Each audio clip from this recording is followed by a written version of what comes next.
for 5 minutes. Thank you, Mr. Speaker, and I rise at the urging of Republicans in the Florida delegation who are overwhelmingly supportive of the underlying legislation, but who seek to make it a little better by ensconcing some of the policy articulations of the Trump administration regarding where drilling can and cannot occur offshore into the body of the bill. There is no denying since President Trump left office, Joe Biden has overseen a collapse of U.S. energy dominance, and this legislation is a great first step to fulfill the Republican commitment to attack inflation and rising gas prices, and that begins by stopping playing politics with the Strategic Petroleum Reserve.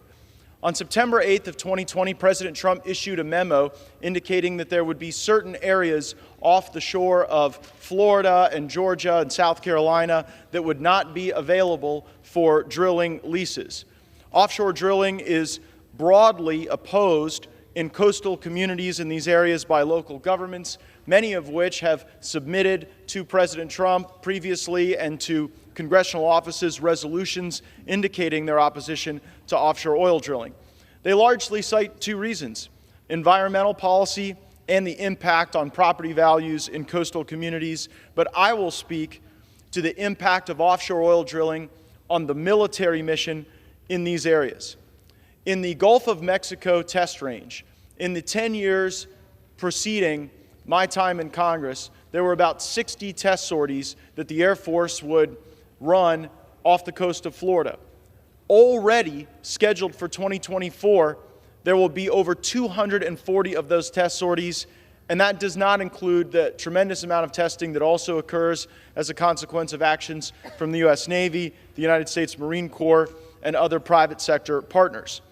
Moreover, just 6 years ago, off the coast of Florida, one could only take a 100-mile shot in air-to-air training, research, development, test, and evaluation.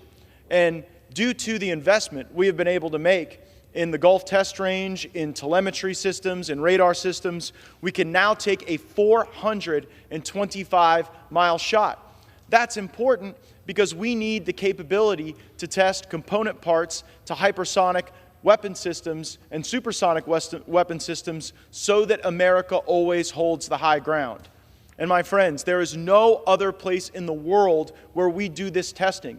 There is exquisite connectivity between offshore test ranges and onshore land ranges where we're able to do launch missiles and munitions over the sea and land them on land. There's nowhere else in the world we have the opportunity to do that, and it's odd that I have to continue to say this on the floor of the House, but it is a terrible idea to launch experimental missiles over oil rigs and the various ships that traverse back and forth to shore for the personnel and for the maintenance that's required to maintain those rigs. So there are a lot of great places where we can unlock the potential of our country to ensure that we have a sufficient strategic petroleum reserve, which is the essence of the bill.